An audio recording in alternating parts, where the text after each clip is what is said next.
magic of the Sunstone. You're tuned into the Jewel Riders Archive.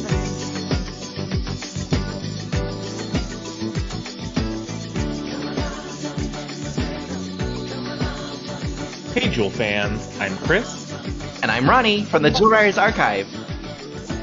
We're here today again with Jacquesworth to talk about the second book of Avalon Web of Magic, All That Glitters. Welcome back, Jack. Hi, it was nice to be back. So in this episode, we are going to be talking about Book 2 of Avalon Web of Magic, All That Glitters. So let's kind of just start off with general feelings, and I think I'll go first. So again, this is my first time reading this series, so if we have fans out there who are reading along with us, if you're reading it for the first time too, you have my same enjoyment, hopefully, and just emotional connection that I'm bonding with the girls. I will say, finishing the book made me cry. I literally cried when I finished that book. It was so moving. What part specifically? I think that it was just the connection that the girls had made, and when Kara had given the gifts to Emily and to Adrian, and when Adrian was like, I can't accept your gift, and Emily was just, so Tamara-like and so sweet and like, oh, that's so sweet of you, I love it. And, when Kara told Adrian, no, you have to accept the gift, like, you're my friend, I think that was such a core aspect of even just Jewel Riders, with the very core of, friends together, friends forever, and that friendship is the most powerful magic and everything. So I think that was the reason why I felt so connected to the girls. Okay. How about you, Jack? Well, this book for me, going back into this is probably one of the ones I like the most out of the entire series. Interesting. You get Kara. She's kind of, I don't know. She's like the popular girl. You get to see her slowly. Popular girl, but then she becomes a more caring person as the series goes. Right. Definitely. You start to see that in this one. Now, to refresh, did you say that Kara is more or less your favorite character? She was not my favorite character. She was She's my favorite character. Oh, okay. So again, Jack, then who do you feel like you identify more with? Adrian, probably. Okay. So it is okay. So Adrian. And I mean, it's funny. I do really like Emily, but I feel like she had such a larger role in the first book. Now, maybe that's just the way that the book series is set up, where, Emily kind of has more of the forefront, storyline in the first book. And then in the second book, we're focusing more on Kara because, she's the up-and-coming one. And then it looks like in the third book, well, I'm just looking at the title, but I'm assuming it focuses on Adrian. So maybe that's just the way the book series was kind of set up. Yeah, it is kind of set that way with, there's books where, they focus on one girl, and then there's later one where it's, all three of them get some screen time.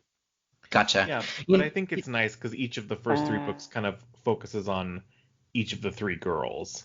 Right. And that's what I like, because, you're setting kind of the story elements to it. You're still getting to know the character. This is about the character rounding out. And so you're able to kind of read and understand from each person's perspective. So, I mean, I guess I'll just have to wait until book 3 to really see, okay, who do I identify with most? Because, after reading the first one, it's like, yeah, I love Emily. But then in reading the second one, it's not so much that I like Kara the most, but I think it's just because it was so focused on her that I started to understand her. But still, there were definitely parts of her, when she's still kind of struggling with, well, these are my real friends, and Emily and Adrian are kind of just the weird girls, and they could possibly make me unpopular, where you're just like, ugh, I don't like you. You're such a mean person. But isn't that so true to life?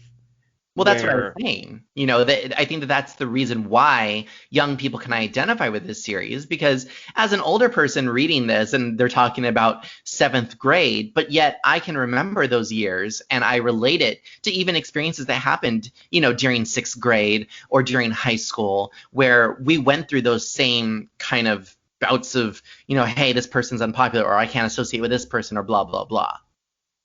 Yeah, it's like social capital at that age is kind of the only thing that you have. to trade. Yeah. So I think I like that they tackled that in this book, and I really appreciate that Kara goes through some pretty significant growth in this book. And I will mention about the villains, or the people that you assume are the villains. When you keep seeing these banshees show up, I mean, I took a picture of the artwork, and I felt like there was a lot more prominent artwork in this book than it was in Circles in the Stream. And I really enjoyed being able to visualize it, because in my head I'm trying to, see what it looks like. But then as soon as you see the official art, you're like, oh, okay, that's what it looks like. And now I can picture it.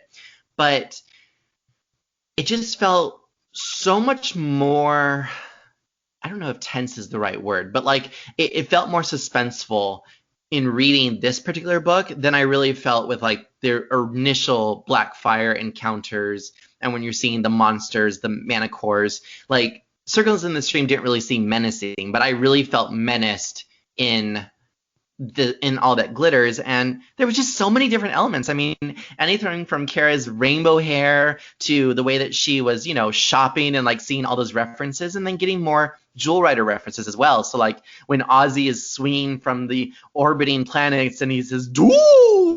It's so Archie. And there was just other elements to it, like, seeing the reflection of her, or who is supposed to be in the mirror, and seeing the unicorn running with her. Like, that was just all really cool. I really have to say I loved the storytelling of it. This one seems like the danger is actually more personal in this one. Like, the first one, you just have this monster just terrorizing animals, and it's like their introduction to all the magical stuff. And then this one, you actually have basically an army of magical creatures, targeting one person specifically, and like that's how you can tell it. I love the fact that they wove in that she needed the assistance. Yeah, she needed the assistance of the animal friends. That was a fun thing. I think that that's a good nod to like the animals that you're bonded with. I love definitely, and it's such a jewel. What was that? I love the little dragonflies. Oh yes, they're such a cute and again, kind of taking it back to Jewel Riders, they're another Jewel Riders connection by way of Dragon Riders of Pern, because they're very similar to the little fire lizards that everyone keeps as pets in that series, and they remind me so strongly of that. So that was really fun, to see something that was in the development of Jewel Riders that made it really more all the way to Avalon Web of Magic than into Jewel Riders. I hope we continue to see them. They're they continue through the show. Yeah, you will see them all. Very fun. I love that she named all of them too. Yeah, they're so Fred. Ridiculous names. Fred, exactly. It's so cute. Now, from at least, recently we just celebrated Earth Day, and I love the fact that there was one Avalon fan that had posted a picture of Kara's rainbow hair, and they quoted from the book, and they were saying that it's symbolic and it represents the way that all the different animals exist together, and that we need to care for them. And I thought that it was actually quite on point for an Earth Day message. But I'm also looking at it from at least like an animal lover's perspective. There's so many magical and mystical type of creatures that we are encountering, and I keep wondering, like, they just keep showing up. It's like it really hasn't been explained yet. Like, occasionally there is animals that have been burned, or they were in captivity, like Lyra. Those animals escaped. But yet these other animals, I mean, I know that they were initially healed, but now they're all just kind of living there. It's like, I don't know. It's like you'd think that they would somehow create some sort of like, I don't know, some sort of something to protect themselves. Like, I guess that's what the web of magic is for over the portals and such. But it's just like they keep kind of sitting around, and like all the villains know where they're at. Well, I mean, they came to look for the mages, right? Yeah, backstory stuff, or like there aren't that many portals that are open. I think like the only one right now that definitely exists is the one between Earth, like there's one spot on Earth and the magical world. I think that's how they explain it. But you have to like, it's not. I don't think they mentioned it in the book. I think it's like you have to like really dig through the background material to find that information. Okay. And at least the title is starting to make more sense now when it's like Avalon Web of Magic. It's like, okay, she was taken, I'm assuming, towards the heart of Avalon, or I guess that's more of a Jorah's reference, but like, she was taken to Avalon, but she wasn't able to, I guess, stay there or find her way there or whatever it might be. So she still needs more power or more knowledge. But at least the web of magic part is starting to make sense because they created the web out of her hair. But still, it's they made this like dream catcher. So I like that the dream catcher is also a recurring theme.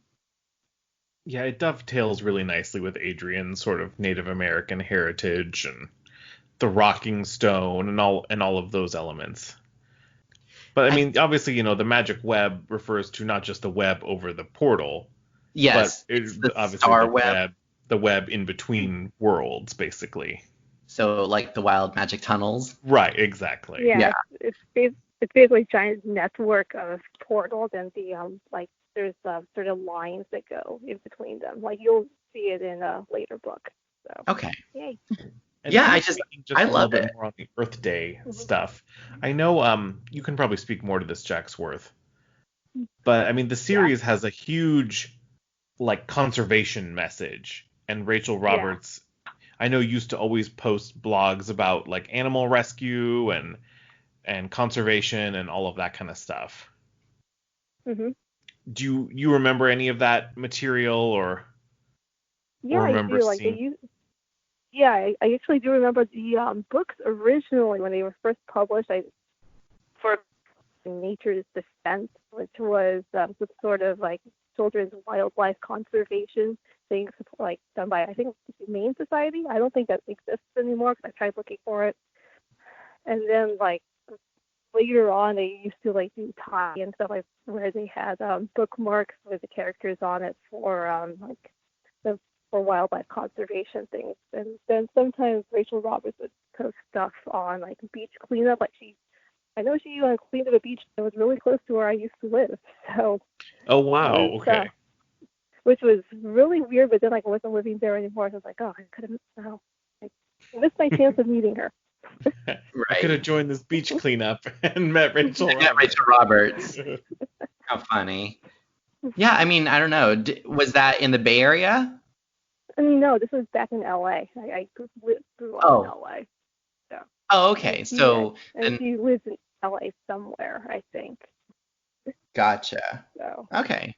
Good to know. Mm-hmm. But, regarding the conservation, I mean, I know that it was just a way for them to kind of stay open. And I think it's more or less just an author message of trying to make sure that, they also share their beliefs and what they're passionate about with the young generations who are reading this story.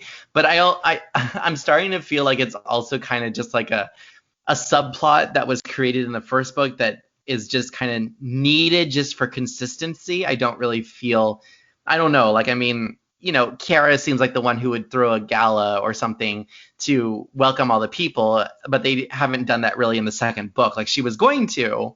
I thought she was at least. She will. She will finally get her fundraiser party a few books from now. Oh, a few books from now. Okay. Gotcha. There's one book that's all focused around that. Sort of. Okay.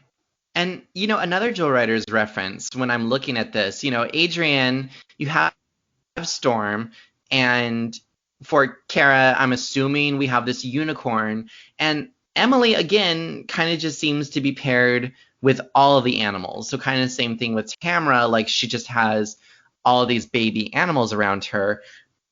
I mean, I don't want to give a spoiler, but it's just like, is that kind of going to be consistent throughout the series, or is it kind of like Shadow's Song, It's pretty consistent. Okay. And Kara's bonded animal really is Lyra. It's not the unicorn. Yeah. Oh. Yeah. Well, now the unicorn belongs to somebody else. Uh-oh. We'll have to find out what it is. We'll have to. So exciting. Can't wait. Okay. So Lyra is more of her bonded animal. So, which is interesting because it's this cat. And remember, wasn't it? Well, I don't remember if it was the last animal, but a cat was one of the animals that Gwen Yes. goes down the line of. A winged leopard is in Jewel Quest as one of the possible animals for Gwen. Right. Mhm. I mean, those animals were never going to be it, because you look at it and it's like, oh, you have this leopard or this like antelope, or you have this other thing, and then you have this pretty sun-colored unicorn. Like, obviously, which one is she gonna bond with?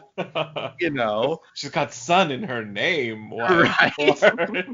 Plot twist: she actually ends up with the antelope, and its name is, I don't know, Pointy. But those random things that go through my head. So I was also checking a couple of references that I loved in the series. When I'm reading different things, there are different passages that kind of jump out to me, and I want to make reference to them. I just recently posted a video of me reading the lines of Kara and Adrian and Emily going back and forth, but doing them kind of in a Jewel writer's voices. Because for me, that's the way that I read the story. Like, Adrian has Fallon's voice. Kara is Gwen. Emily is definitely Tamara. Those are the voices I have assigned to them. So that's what I hear. But when I was reading, let's see here. We talked about the do and Ozzy. The other one is, they specifically said light up Jewel. Let me find that passage. They said, because Molly only days ago were totally making fun of them, and now they were like all over it because it wanted light up jewels. So, Kara's talking about her friends were making fun of the jewels and everything. I just love the fact that they used light up jewels. Like, that's, kind of the selling point of the toys. That you can go buy at Claire's accessories in the mall. Exactly. Exactly. And then let's see. I mean, those are some of just the main things. Like, I mean, I was just, looking at, like, I'm liking the different Jewel Rider references, or the things that kind of go back to it. Now, so Jack, when you were reading it originally, and I know that you said that you had found it from Stormy and associating it with Jewel Riders, but did you pick up on all of the kind of the Jewel Rider references during the initial read through? Not really. Actually, I haven't gotten into tapes at that time, so it's like the series is just like, okay, I just remember the three girls and they have awesome jewels that shoot lasers out of them. So so I didn't really catch references to it until I think maybe like my third or fourth read through. It's like, oh wow, they're actually saying a line from the story. So. Oh wow. Yeah, but like the first time, just like really general things like, oh okay, so we got like princess type blonde who likes animals, and the token not white person. So. Right, and I think that it's just we all kind of had different experiences, because you read it kind of as, this is the book series that I'm reading. I'm not really associating it with Jewel Riders. Chris, you read it because you knew that it was inspired by Jewel Riders. Meanwhile, I'm reading it because of Jewel Riders. So it's like we're kind of all on different spectrums of why we read it necessarily, or how we're associating. But I mean, there was another reference too, when they were aligning their gemstones. Yes. And they displayed the portal or whatever it was in the library. And it was like that. It's so just Revenge of the Darkstone, where they all aligned their jewels to show what was hidden or whatever. Like, that was like, that whole scene was just totally inspired by that episode. Well, in this book, they also specifically talk about tuning jewels. Yes, I saw that as well. Yes, they said that the jewels have to be tuned, and that, it tunes itself kind of to the person. And the whole time that I was reading it too, this is what I was taking away from it, when it was saying, well, perhaps the jewel was already tuned to someone. Maybe it was something else. I was like, oh, it's the Darkstone. I was like, Kara's Lady Kale. I was like, she's the villain of this all. Like, she's the evil one. Like, that was my takeaway from that. So right now, I am totally pro Kara's the villain. That is my read on it. I know it's not true, but that's the way I see it. So it's Lady Well, Kara well, much like Gwen and Kale, related. they Don't tell might me. be. I'd said they might be. Don't tell me. Don't tell everyone else, right? You don't want to know yet. I love it. It gets me so worked up. I'm literally excited about this. And that's what I was telling Chris, is that reading this, and getting so connected with the characters and crying about it, is that, it makes me want to continue to read the story, which is obviously the intention of a book. Like, you want to read Yes. a book, But, Jack, I mean, when you first got it, like, did you kind of just pick it up? I think that you said that you went back and kind of looked for more of the book series. So, like, you kind of read all of them? Yeah, like when I bought them, like I think the first 6 books are out, so like I just bought all of them and read them one right after the other, and I didn't know there were more books until like I just wandered into Borders, and suddenly there's a new one. I'm like, oh, there's more, because like. Did the 6th book kind of end on a cliffhanger? Like, you're like, I guess this is the end. Yeah. Like, it doesn't feel like it. Yeah, it ends like it actually, like, it feels like it ends, like, they still have more things they need to do, but like you could have been fine like with the first 6 books and like imagine the rest of it, Okay. But yeah. I mean, much like the first season of Jewel Riders, the first 6 books tell a full story, or something, or they at least comes to a natural break point. So what you're saying is 7 and Up is the 2nd season, and But good. Okay, I was just gonna say. Okay, then. I mean, am I expecting a Trouble in Elftown book? Am I expecting a Mystery Island? No, you're going to expect more, lots of plots, and it starts getting a lot darker. Okay. Oh, so it was the exact opposite, where it felt like the first season of Jewel Riders was a lot more dark and a lot more formed, whereas it seems like the later books of Avalon are the ones that are a lot more darker and kind of more mature. Do you think that that's because they felt like the audience matured? I'm actually not quite sure about that. Like, the ones that actually start getting really dark are the ones that were released and was republished. So I'm not entirely sure. Possibly, because by the time I got those, I was definitely an adult and still reading children's books. Right. So nothing wrong with that. As we all are.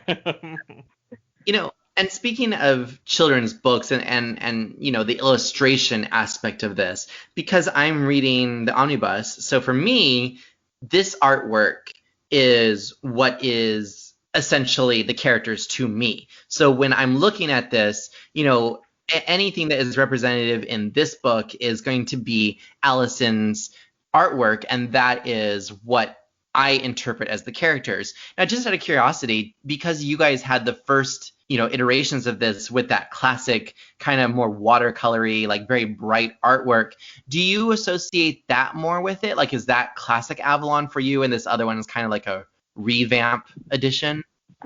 For me, not. They've just replaced the way they look with how they look like in the republished version. So. Yeah, I mean, I owned the original books, but I never actually read them in those editions. I didn't read them until I had the new editions. And I've definitely always liked the Alison Strom artwork. And to me, that's how the characters look. Okay. Yeah, not the 90s Taco Bell covers. Aw. I mean, they're still fun. I like them. Why are they Taco Bell? Is it because they're multicolored? Yes, they're crazy. That was the 90s. Everything was very colorful. Besides, they attract attention, which obviously it did. Everyone bought them. So there you go. I'm just thinking about this series and how interesting it is. And it's like, again, I'm reading it because of Jewel Riders, but because I've started to connect with the characters, I'm starting to want to read it just because I really like the book. And that's a very interesting observation on my end. Well, that's a good thing. Yes, it is. When a book series can draw you in like that, that's always a good piece. To me, I definitely enjoy the Jewel Riders connections, but at some point, you're reading it just because you enjoy it, right? Mm-hmm. That's definitely where I'm getting at. Yeah. I mean, you can't read something forever based on like, well, it's based on this thing that I like, so I guess I have to even if I don't like the actual thing. Let's hope that you don't get there. No, I mean, nobody wants to be at that point. Summary of the series, Jack. Like, what would you say, like, from a fandom standpoint? Like, do people really, still latch on to Kara's rainbow hair? Do they latch on to her connection with the unicorn over Lyra? Like, what is it like at least from a fandom's perspective? Because we've talked a whole lot about the Jewel Riders connection, but I want to hear from your guys' perspective. I think mostly it's Kara's rainbow hair in this one because like that's like a really iconic scene where like she just shows up like right in front of the school and like her hat falls off, not that she wants it, it's just a gas that she has this rainbow hair, and then Emily comes up and like saves her with some like made up thing about how it's like, oh, it's about animals. Yeah. I know it's like yes. So I don't know. I feel like if that book was written nowadays, they probably would have come up with some other way to pull it off. I don't think Kara would have been quite as embarrassed about it. Right. But, well, I guess you also have to take that into the context because reading this in 2020 and mermaid hair is totally cool. Like people do that, and I'm looking at this and it's like, oh, it's rainbow hair. And I'm like, what's wrong with that? Like, I'm sure a lot of people would really like the rainbow hair, but I kind of have to put it in the context of, it kind of felt more like a clown wig rather than her real hair or whatever. But I'm kind of picturing pastels. Like, I don't picture like rainbow. I picture like pastel light colors. Yeah, it's kind of light, like shimmery, pastel-y rainbow colors, and not like garish. I'm wearing a curly clown wig sort of thing. Yeah. I'm wearing a leftover thing I found from Pride. Exactly. So now the rainbow hair, I guess, spoiler alert, but do we see this again, or is this like a one-time thing? It's a one-time thing. I mean, like Kara her hair does change color, explosion hair. Okay, so I guess we'll just wait and see then. But it is interesting how one little element can be so impactful on the fandom that you see rainbow artwork or whatever, like fans drawing the hair that way. Well, that's interesting, that it in this same year, right when we're reading this book, here we go, and there's a piece of fan art featuring that exact thing. I thought that was really neat. Right. And again, they did it in honor of, well, they were doing it because they were updating their Avalon artwork, but it just worked in with Earth Day as well. So, Chris, any other takeaways specifically from the book that you got, whether it's emotional connections or even just other connections, like Jewel Rider connections? I love that this is, in the last book, the threat is sort of, it's bad, but it's impersonal. This is the book that it becomes personal because they start sending, creatures right after Kara. And it raises the stakes for the characters, which I really like. And like you said, this is a book where you start to wonder, like, yes, there's this huge magical mystery to be solved, but the personal mystery of, will they become friends for real in this series? And will they become friends like the Jewel Riders characters? And I think it's really neat to see that sort of begin to happen in this book. That is a good analogy, and I think I would say similar with regards to Adrian and Emily. I never really thought about it. It's like pre-Gwen, Tamara and Fallon were kind of going around the countryside as Jewel Riders. They were just more or less there to keep the balance of the magic because Merlin was really in control. It's not like they were out there fighting, like how Archie says, the jewels were not intended to be weapons. And I think that they're really, it's kind of the same thing because I feel like Emily and Adrian's stones, they're more or less to help them, to guide them. And I feel like as soon as, I don't know if it's called the unicorn jewel, but, as soon as, Kara found this unicorn horn gem thing, then you're right. I mean, the menace kind of came into play and then they started to come after them. Whereas before it was they were after the animals. And again, that's where I started to have all these sorts of ideas, like when they were like, oh, well, they're only after the animals. And then Kara's like, well, then why are they after me? I'm like, and she sees the reflection of the unicorn. I'm like, she's really a unicorn. She's a unicorn princess, but really she's the villain. She's like all in one. Like she's multiple personality disorder. I have no idea. Like Kara's just everything in this. It sounds like a Ronnie production. Like Ronnie Del Mar is this and Ronnie Del Mar is that. Like you just play the whole thing, you know? Yeah, there's another couple of Jewel Riders connections that really stand out to me in this book. One of them being the mention of fairy wraiths. Mm-hmm. Something, that calls back to Jewel Riders, definitely. The mental connection between Lyra and Kara, where she can understand her even after she loses the jewel. It reminds me of how Gwen can talk to Sunstar. Yeah, there's right. She said, oh, I'm just glad that I can still talk to you, like even though she lost her jewel. That's actually said word for. I think they say that word for word in what is it, Full Circle in the show. Like that's like when they're still able to talk to their animals. Yeah. Right. Mm-hmm. Even though the jewels lose power and they still have their friends. Like we'll be friends forever, essentially. Right. And I mean, then that's a tip off to Jewel Riders fans that, Lyra and Kara are bonded. Which apparently I didn't pick up on. Like you're distracted by the unicorn. I am distracted by the Princess Unicorn villain. I'm looking through my list here of other Jewel Riders references I wrote down. I actually laughed at hair in Jewel Riders. Too bad there was never rainbow hair in Jewel Riders. No. Like in Song of the Rainbow, I don't know, the rainbow jewel turns Tamara's hair rainbow or something. That would have been cool. Oh, I did write down that at one point Adrian creates a magical lasso. Yes. Which is something that Fallon does during the show.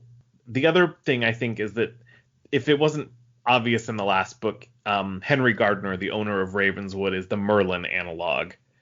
Complete with his, secret house full of magical oddities and he's missing, and he's not there to help them on their journey of discovery and everything. Exactly. The other connection I saw was in the very beginning when Kara's rifling through all of her clothes and her dad comes in and asks her for help. I was like, oh, that's so like Fashion Fever. I saw that too. I totally thought of that. Yeah. I thought that was a really cute moment. Also, I want Kara's house, just FYI, if anybody is selling. Is it because of the barbecue patio and the sauna room and everything else? I want like sunken tub, sauna room, and Roman fountain. That sounds like a beautiful house. I was like, and then we have this love interest between, I think it's Joey, her brother, and Adrian. Nope. No? That's what I saw. Because when Adrian was all like, they're friends. I think he might have. I know one of the boys definitely has a crush on her, but or was it Marcus? You'll meet Adrian. Okay. Yeah, okay. No, but you'll meet Adrian's love interest in the next. Okay. Yeah. Hopefully it's not going to be like an Ian character where I'm like, that wasn't supposed to happen. That blindsided me.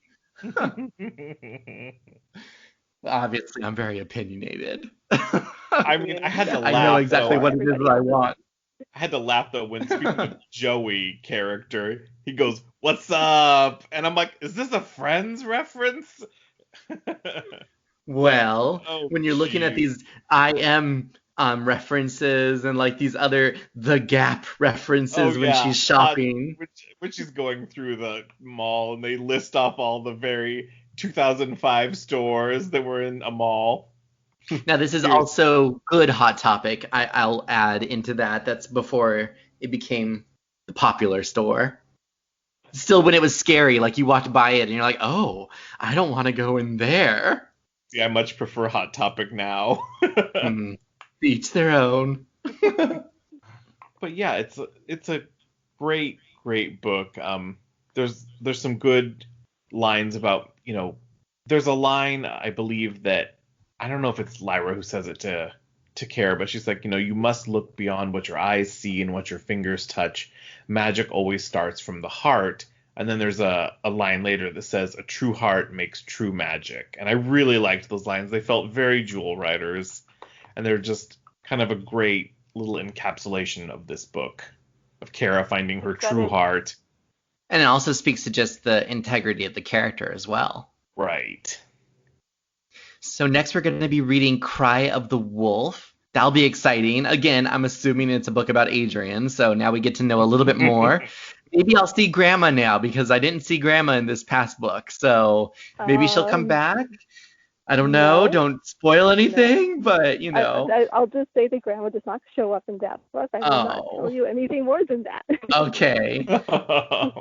I need, I need Grandmother Willow character over here. Like, that's Grandma to me. Hey, you know, there actually is a character that shows up much later on in the book. Oh, well, then we're excited. Okay, then we're excited. I forgot all about that, so that's... Don't tell me. Fun. Okay, cool. So we'll be reading that book, and we'll be covering that in July. So we got to stay tuned till then. And, you know, I just have to say, I am loving exploring the world of Avalon outside of just reading the stories. You know, actually going out and finding more about the lore, you know, a little bit of a backstory for myself. Again, I didn't really know about this series, and it wasn't until Chris had really told me about it, and he bought me this omnibus book years and years ago, and I just had it on the shelf. For you when I was reading them through the last time. Which was like 2012, I want to say. Okay, so it's been almost 10 years. And, you know, it's not that I didn't want to read it. It's just that I never really, I don't know, I wasn't really motivated to do so. And I wish, you know, that I had done it earlier perhaps, but I like still exploring them right now. And so reading through these and starting to want to find more, and then going onto the Wikipedia, reading more about the Avalon, and, you know, going to the Avalon Archive, and Jack, seeing your collection as well, and reaching out to fans and finding out about the music, finding out about, you know, the actual releases of the books, and just doing a couple of YouTube searches. I mean, recently we added a couple of playlists to our YouTube for the Jewel Riders Archive, where you can find Avalon Web of Magic fan videos, fan art videos. We even uploaded the audiobook, which thanks again, Jack, for that. And that was actually where I got the correct pronunciation, since we were last time debating whether it was, you know, Kara or Kara. Mandy Moore says Kara, and she says Adrian. So I'm going to go with those, you know, wording. I'm assuming that, you know, she was also probably directed by, whether it's Rachel Roberts or someone involved with the series, to say this is the right, you know, way to pronounce that name. So that's how I found out about that. But, you know, we're releasing the music. We're releasing so many different aspects and assets of the series that I just really hadn't had the chance to really dig deep down before and to look into. Jack, anything you want to chime in on there regarding the site or things that people can find?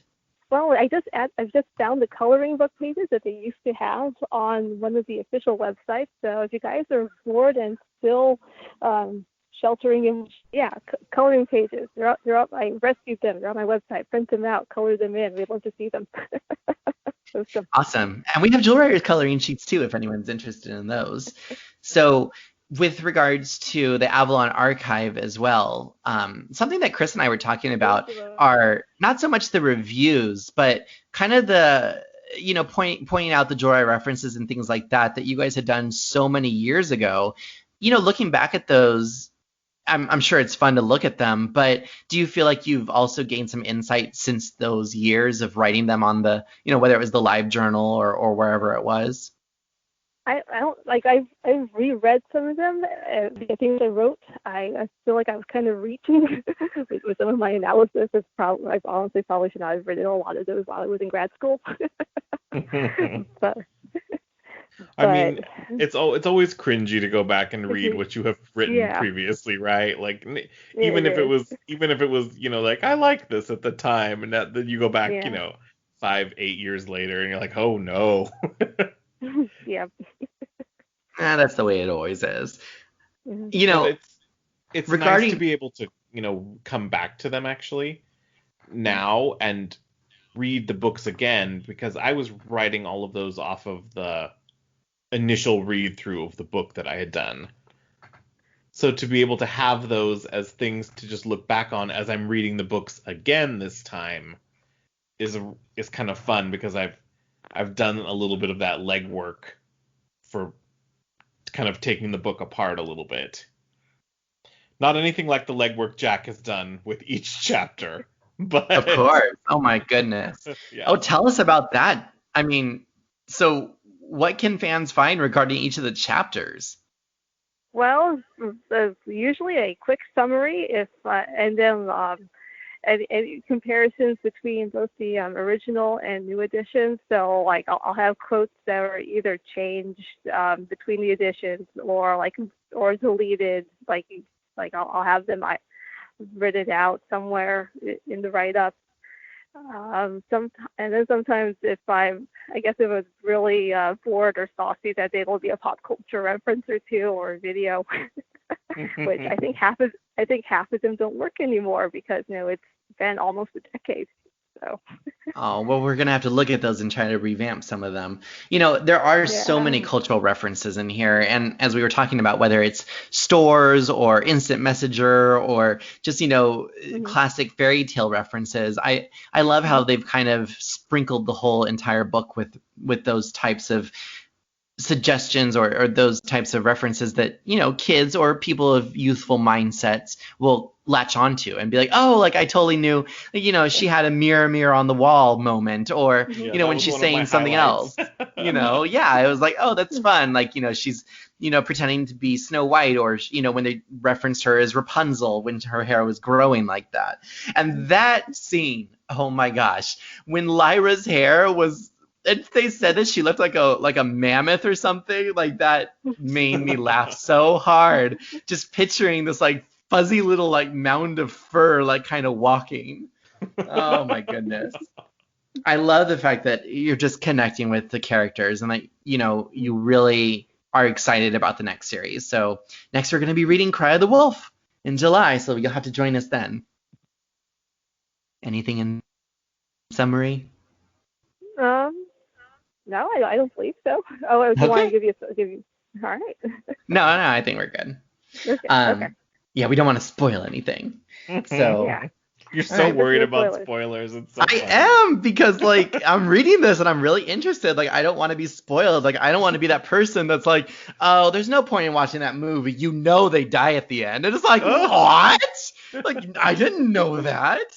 Someone did that to me to Star Wars, although I was never gonna watch that. And then they're like, yeah, he dies. I'm all like, well, thanks for telling me. I didn't find out this long, but thanks for letting me know.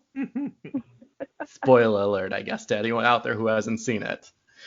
Thank you so much to Jack for joining us for All That Glitters. You can find us here next in July, where we'll be covering Cry of the Wolf. If you want to find more about Avalon Web of Magic, you can go to www.avalonarchive.wordpress.com. Or if you want to find more about Jewel Riders, you can find us at www.jewelridersarchive.com or on any of our social media accounts.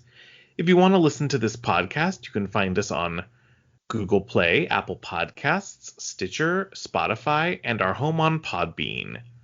So again, thank you so much, Jack, for coming on and chatting Avalon Web of Magic with us. Thanks, Looking Jack. forward to the next time. All right. I'm looking forward to it. Nice. All right, and so I guess as we'll sign off, as they always do in Jewel Riders, we say friends together, friends forever. Friends forever. Bye, everyone. Take care. Bye. Bye.